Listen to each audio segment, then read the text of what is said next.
nama saya Nurul Syahmina Muhammad Khairuddin. Okey, sebelum saya mulakan saya punya topik faktor yang perlu dipertimbangkan semasa memilih hosting untuk WooCommerce website. Okey, saya akan introduce dululah. Saya merupakan Sistem Support Engineer di Server Freak Teknologi Sdn Bhd. Okey, saya daripada Sistem Support Engineer, saya juga merupakan WordPress Designer. Okey, untuk pada hari ini saya tak adalah hebat mana sangat pun untuk terangkan tentang topik kali ini, tapi saya akan cuba yang terbaiklah untuk saya terangkan faktor yang kita perlu pertimbangkan semasa memilih hosting untuk WooCommerce website. Okey, untuk ringkasan topik ni, topik ni merangkumi aspek penting yang kita perlu kita pertimbangkan, okey, daripada segi performance, okey, security support, uptime, lepas tu daripada segi scalability. Okey, apa masalah biasa yang dihadapi oleh pemilik WooCommerce website? Okey, ada siapa tahu apa contoh-contoh masalah biasa yang dihadapi? Ada siapa tahu? Okey, masalah biasa yang dihadapi oleh pemilik WooCommerce website adalah website crashes. Okay, lepas tu ada juga security vulnerabilities. Okay, menyebabkan website tu down. Lepas tu ada juga updated plugins dan sebagainya. Itulah masalah-masalah biasalah bila macam website tu down. Okay, pemilik website ataupun WordPress designer tu sendiri, bila ada masalah ni kita akan furious lah. Sebab website down, bila website down, conversion rates pun rendah. And then sales pun boleh rendah. So that's why kita nak elakkanlah daripada masalah-masalah ini berlaku untuk pemilik WooCommerce website. Okey, siapa yang terjejas oleh masalah ini? Okey, yang saya cakap tadilah, dia punya pemilik owner website ataupun WordPress designer sendiri yang akan terjejas dengan masalah ini. Mengapa masalah ini berlaku? Okey, masalah ini berlaku biasanya disebabkan poor hosting. Okay, hosting tak cukup resources, tak dapat nak tampung traffic yang ada waktu tu. Lepas tu ada juga security vulnerabilities, ada malware, okay, ada injection code pada kita punya plugins dan juga tips. Okay, boleh menyebabkan masalah ini berlaku. Okay, bila masalah ini berlaku boleh berlaku bila-bila masa saja. Okay, time kita tengah makan ke, okay, anytime, anywhere masalah ini boleh berlaku. Lepas tu dekat mana pemilik website nak cari penyelesaian kepada masalah ini. Okey, biasanya untuk kita cari penyelesaian, kita boleh pergi ke community forum. Okey, dekat Facebook memang adalah, kita ada KKWP, lepas tu kita ada juga WordPress support. Okey, selain daripada kita punya social media, ada juga WooCommerce pun ada juga dia punya support forum. Okey, setiap plugin memang akan ada support supaya bila macam kita ada problem, kita boleh pergi rujuklah dekat WooCommerce support, okey, dekat plugin support. Okey, selain daripada itu, kita kena cari jugalah hosting provider yang menawarkan support yang terbaik, yang always available 24/7. Okey, sebab macam saya cakap tadilah, bila masalah website crash tu berlaku, bila-bila masa saja. Okey, so that's why we need a great support untuk membantu kita menyelesaikan masalah website down ataupun crashes. Okey, bagaimana pemilik website boleh menghalang masalah ini daripada berlaku? Okey, yang pertama, kita kena make sure kita punya website tu terhindar daripada injection malware ke, okey, injection code, lepas tu daripada okey, macam-macam lah macam ni kita nak halang website ni. Lepas tu kita kena ada juga regular backup.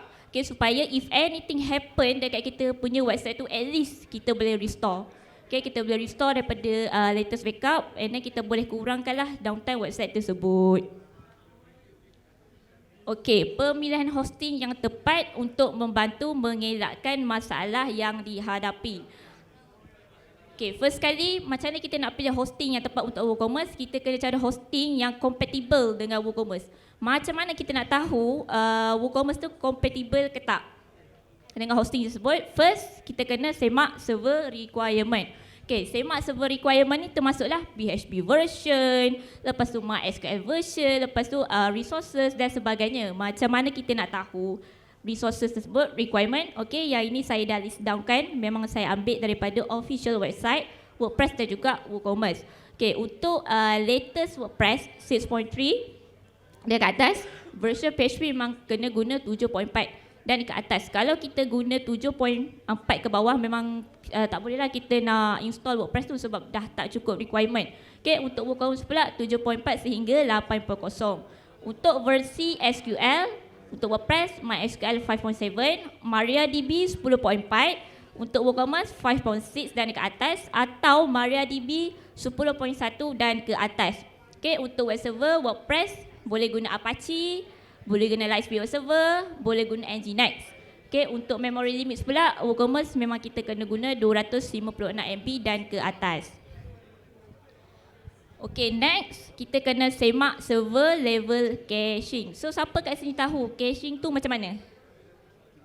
Okay, ada yang kurang tahu juga. So saya akan terangkan dulu sebelum saya pergi ke next, ke lebih deeper topik untuk caching. Okay, untuk caching ni, okay, contohlah situasi tu kita berada di dapur. Okay, kita berada di dapur and then kita nak masak ayam goreng kicap. Okay, ayam masak kicap. So bila masa kita nak masak ayam goreng masak kicap tu, kita kena ada resepi, kita kena tengok resepi.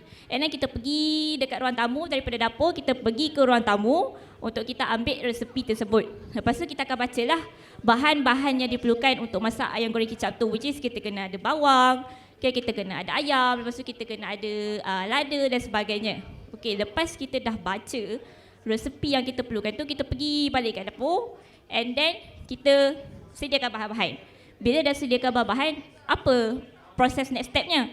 So kita kena pergi balik dekat orang tamu, dekat almari tu, and then kita kena baca balik resepi tu. Lepas tu kita pergi balik dekat dapur and then kita start lah masak. Okay, masukkan minyak, panaskan minyak.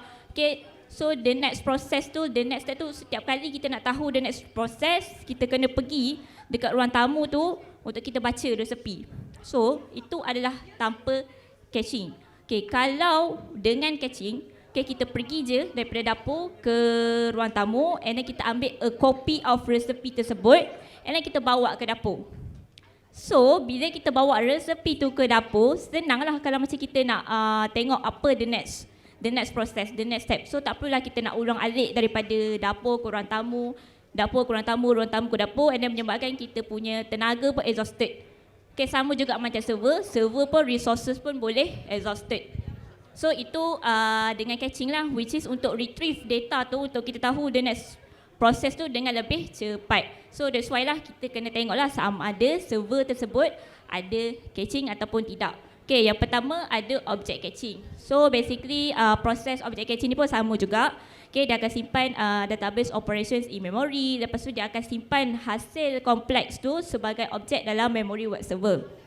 Okay, request berikutnya dapat serve dengan lebih cepat tanpa perlu mengulangi operasi yang sama. Okay, sama lah juga tadi macam situation macam kita pergi ke ruang dapur, ke ruang tamu untuk ambil retrieve data. So why not kita just ambil copy sahaja data tu and then kita masukkan dalam cache. So dapat kurangkanlah database query, lepas tu remove API cost dan juga proses data yang lain. Lepas tu kita dapat kurangkan juga load pada server dan juga database. Sama macam saya cakap tadi lah, bila kita macam ulang alik pergi ke tempat yang sama, kita ulang proses sama, kita pun jadi penat. So bila penat sama juga macam server, dia punya resources pun boleh jadi load tinggi and then resources pun banyak guna, lepas tu server pun dah tak boleh load dengan lebih better. Okay, and then kalau kita guna cache pun boleh dapatkan faster response times. Okay, kemudian bila kita dah gunakan objek caching, macam mana kita nak lajukan lagi kita punya website tu, kita guna page caching. So basically page caching ni dia akan minifykan kita punya CSS, okay, and then JavaScript untuk make sure resources tu tak banyak digunakan. So basically bila dia dah cache and then dia akan simpankan HTML tu yang dihasilkan oleh server dalam memory ataupun disk. Lepas tu boleh serve teruslah kepada pengguna tanpa perlu menjananya semula. Okey, lepas tu benda yang ni page caching ni boleh kurangkan server load, okey, improve response time, tingkatkan performance website dan juga user experience yang baik. Okay, kemudian kita pergi pula ke database caching. Okay, sama je macam proses dia sama saja macam object cache dan juga page caching tu. Okay, untuk database caching ni dia akan simpan frequently access data dalam cache.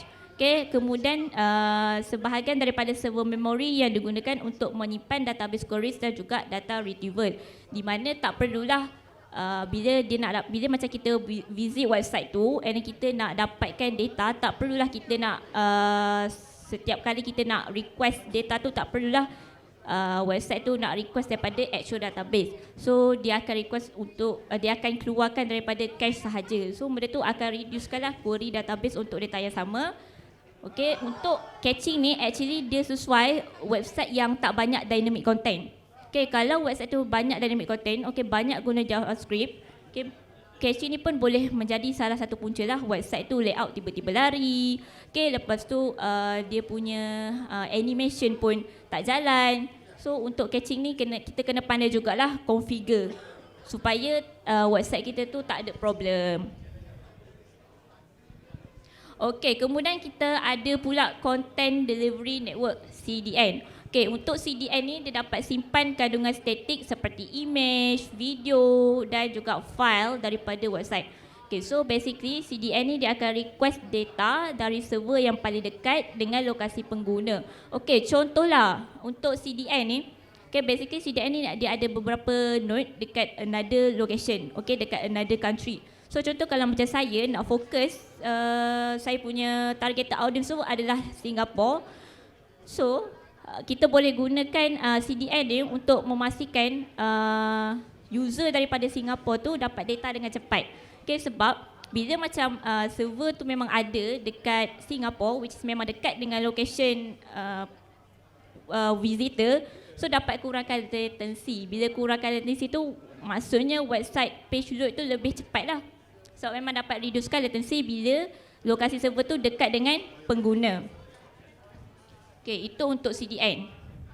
Okay, lepas tu selain daripada kita kena semak WooCommerce compatibility, kita kena tengok jugalah prestasi dan juga kelajuan. Okay, prestasi dan kelajuan ni memang one of the most crucial concern oleh pemilik website ataupun WordPress designer. Sebab apa? Orang tak kisah sangat dah website ni macam mana, macam tu ke macam ni ke. Yang penting website tu laju ke tak.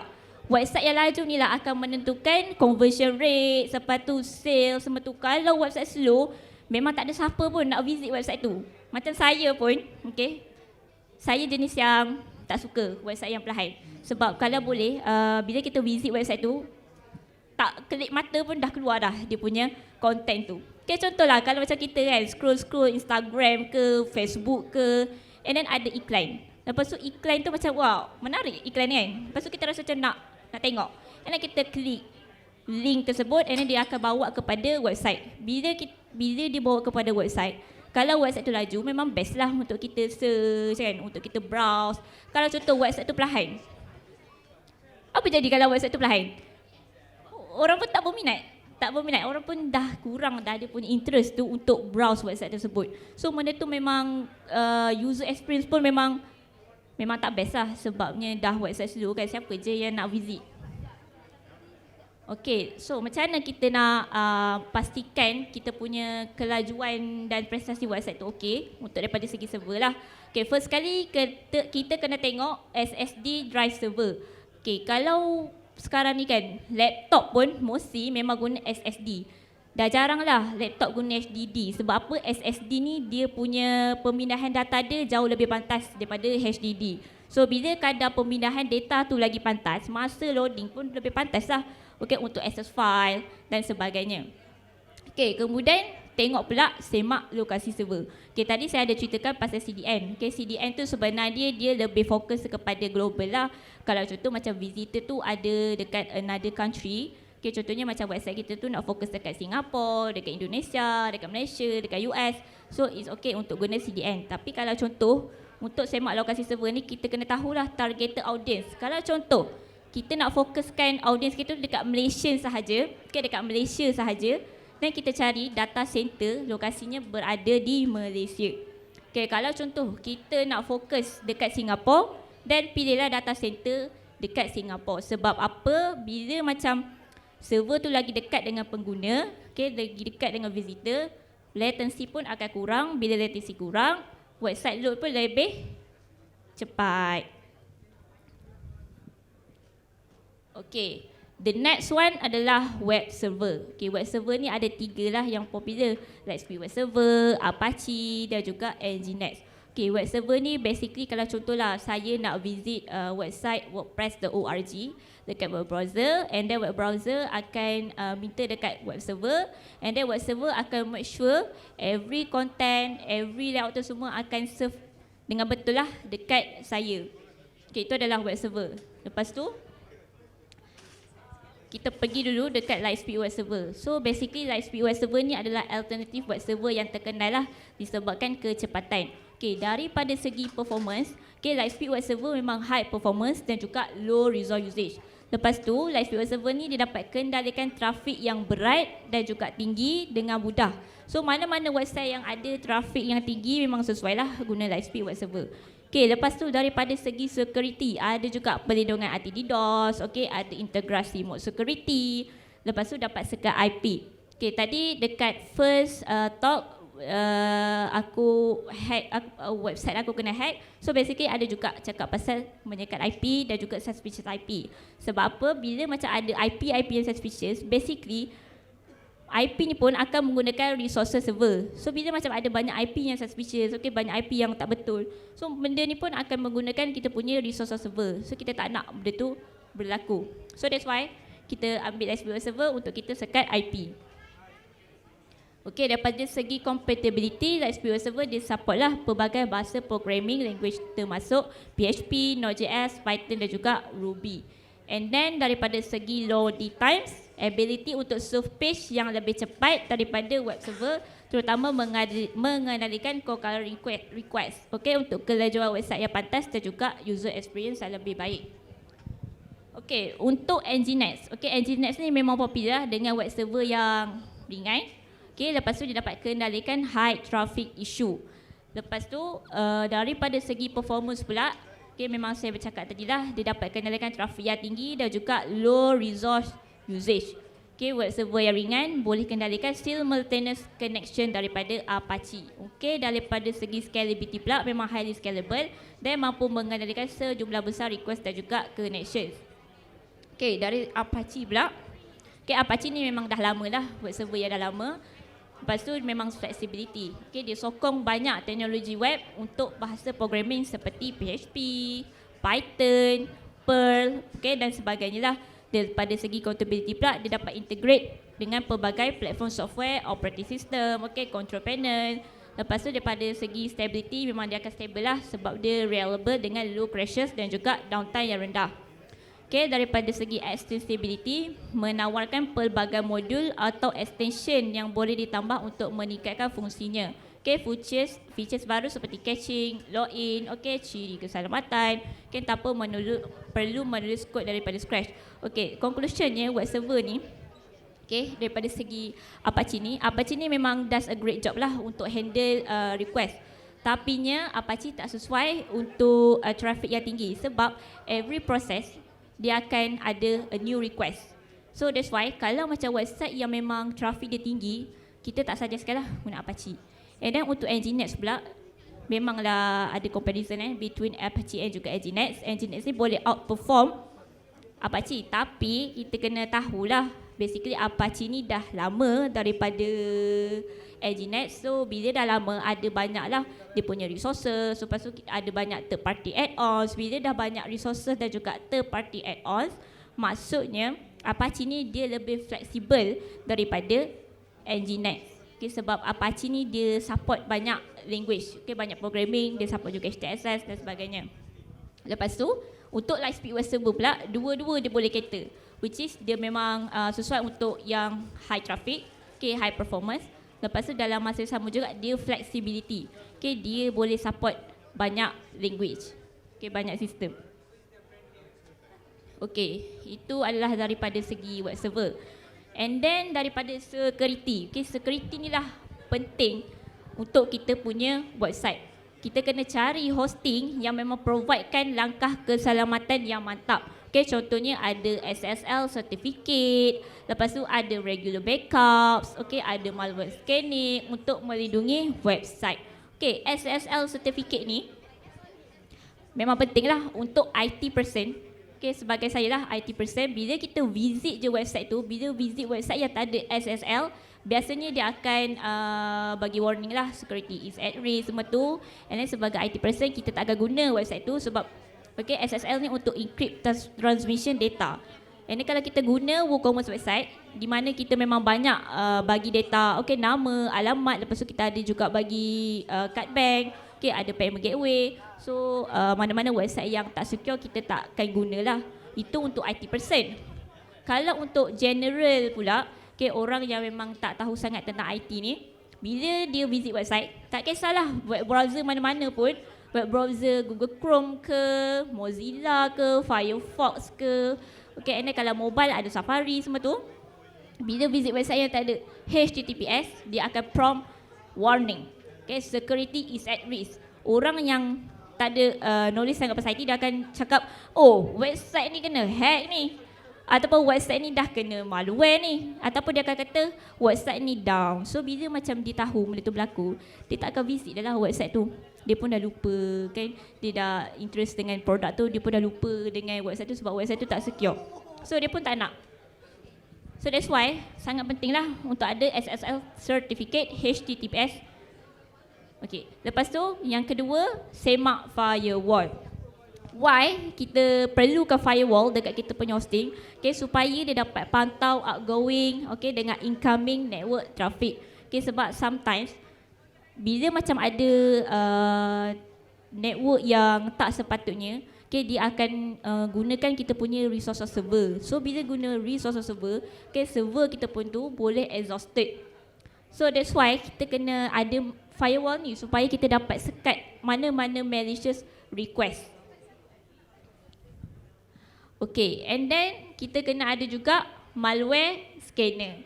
Okay, malware scanner ni dia akan imbaslah website untuk malware, okay, virus, lepas tu ada malicious software. Okay, so basically kalau contoh macam plugins dengan Teams, kadang-kadang ada plugins dengan Teams yang vulnerable.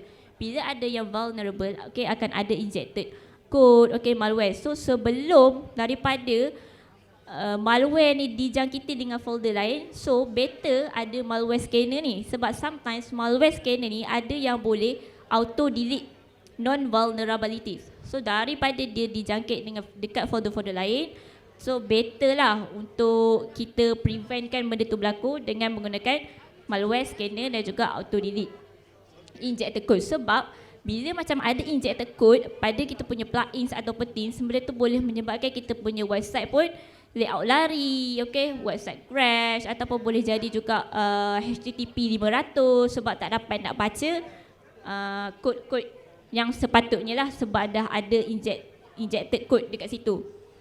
Okay, iaitu untuk semak malware scanner. And then kita ada juga regular backup. Backup ni memang sangat penting. Okay, sebab apa? If something happen to the website, at least kita ada backup. Okay, kita boleh restore. Okay, kalau contohlah sign daripada kehilangan data, contoh kalau macam kita update plugins, okay, WordPress pun akan ada auto update juga. Kalau contoh ada auto update plugins ataupun Teams, okay, tiba-tiba plugins yang latest version tu tak sesuai dengan plugins yang lain, tak kompatibel dengan plugins yang lain, biasanya kita akan dapat critical error on the website.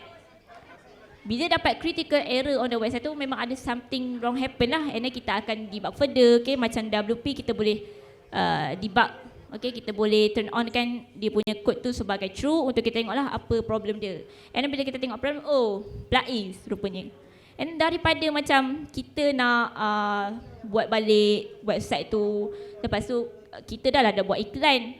Okay, kalau contoh macam kita nak kena buat balik website tu ataupun kita nak kena rollback plugin tu, benda tu makan masa. So, better untuk kita restore kita punya website tu ke latest version. Okay, restore ke latest backup lah supaya downtime tu tak terlalu lama and then sales pun tak terlalu terjejas lah. Okay, dia punya user experience pun tak terjejas. Okay, so that's why lah pentingnya regular backup. Okay, and then daripada segi scalability. Okay, scalability ni contoh dia lah kan. Kita guna prepaid top up 10 GB. Contoh, pada bulan tu kita ada banyak merantau, kita pakai banyak Google Maps, kita banyak pakai Waze. So website, so internet connection pun banyak guna. And then kalau contoh kita nak top up, okay, time tu kita punya internet habis, kita nak top up, senang je. Kita pergi je dekat dia punya apps, okay, lepas tu kita add on. Bila add on, bila kita buat payment, okay, terus upgrade. So kita dapat guna kita punya internet connection je lah. Sama juga macam server. Okay, penting untuk kita pilih lah hosting yang berskala supaya okay, dapat skill lah. Kalau contoh, biasanya lah kalau kita beli hosting, biasanya kita akan ambil hosting yang paling murah terlebih dahulu. Okay, package yang murah disebabkan kita nak try test dulu. Okay, and then one day kita punya business berkembang. Bila bisnes berkembang, banyak visitor yang datang ke website, banyak proses yang dekat website tu. Of course, kita kena upgrade kita punya hosting juga sebab resources pun dah bertambah. So, bila macam ada something happen, contohnya macam bandwidth. Okay, bandwidth pun boleh jadi reason jugalah kita punya website tu down. Okay, kalau bandwidth tu dah banyak guna, dan kita kena top up lah bandwidth tu. So, that's why kita kena ada hosting yang berskala lah supaya proses upgrade tu senang dan mudah. And then boleh dilakukan bila-bila masa sahaja. Okay, lepas tu daripada segi resource limit juga, kita kena kenal pastilah sama ada hosting tu kita boleh tambahkan ke tak resource limit. Okay, resource limit ni contohnya macam WordPress kan. Macam WordPress kadang-kadang dia akan dapat error memory exhausted. So bila dapat memory exhausted tu biasanya kita kena increasekan memory limit dalam kita punya control panel. So bila macam kita boleh upgradekan resource limit tu anytime, so it's okay lah. Sebab macam boleh terus make sure website tu terus jalan. Okay, lepas tu that's why lah pentingnya untuk mempunyai flexibility untuk meningkatkan resource semasa website berkembang. Okay, tanpa sebarang kerumitan dan downtime. So ni memang penting lah untuk cari hosting yang scalable. Okay, lepas tu server monitoring dan juga optimization. Okay, server monitoring dan optimization ni dia akan menawarkan perkhidmatan monitoring dan optimization server. Okay, dia akan pastikan website tu, prestasi website tu okay, and then tak ada downtime. Okay, akan make sure website tu tak crash.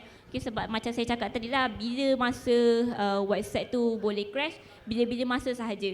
So that's why kita kena ada server monitoring dan juga optimization supaya tak ada something bad happen lah dekat kita punya website. Bila ada something bad happen, sale pun kurang.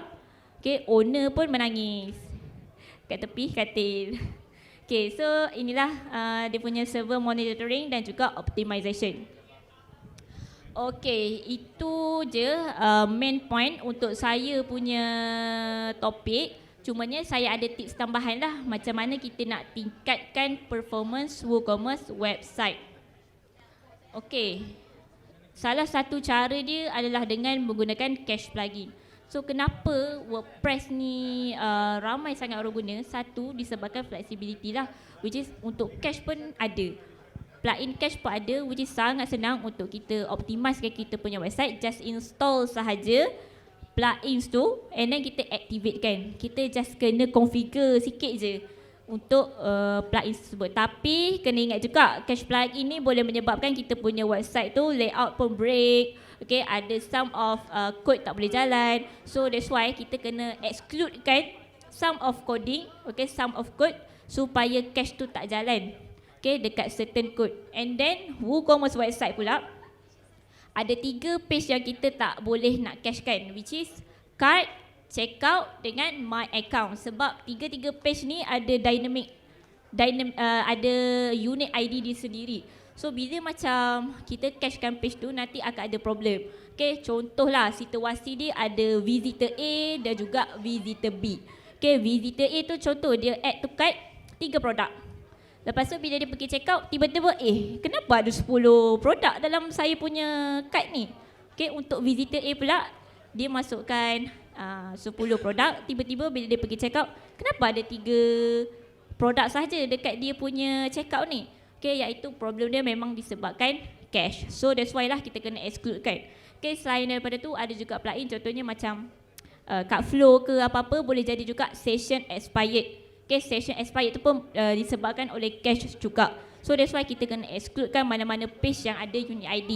Contohnya yang macam saya cakap tadi lah, ada card, checkout dengan my account. Okey, bila kita gunakan cash plugin ni memang kelajuan website tu memang pantas lah, sebab macam saya dah cerita tadi lah kan, pasal cash semua tu. Lepas tu bila macam website version tu simpan dalam cache, memang akan kurangkan lah bilangan database calls dan juga ada server request. Okay, sebab cache ni dia boleh compress file, laman web, okay, dapat kurangkan CSS dan JavaScript dan dapat juga optimumkan image. Okay, so setakat ini tu je lah saya punya perkongsian. Okay. Ni kalau ada apa-apa soalan, okey, kalau contoh macam nak be more specific, contohnya okey, kalau saya buat iklan tu untuk RM300 per day, so apa hosting yang sesuai untuk saya, okey, dan itu boleh pergilah dekat server Free-Boost supaya kita boleh be more specific lah untuk anda punya resource, okey, untuk anda punya WooCommerce website. Okey, setakat ini itu sajalah saya punya perkongsian. Saya harap dapat memberi manfaat lah kepada semua. Okey, terima kasih.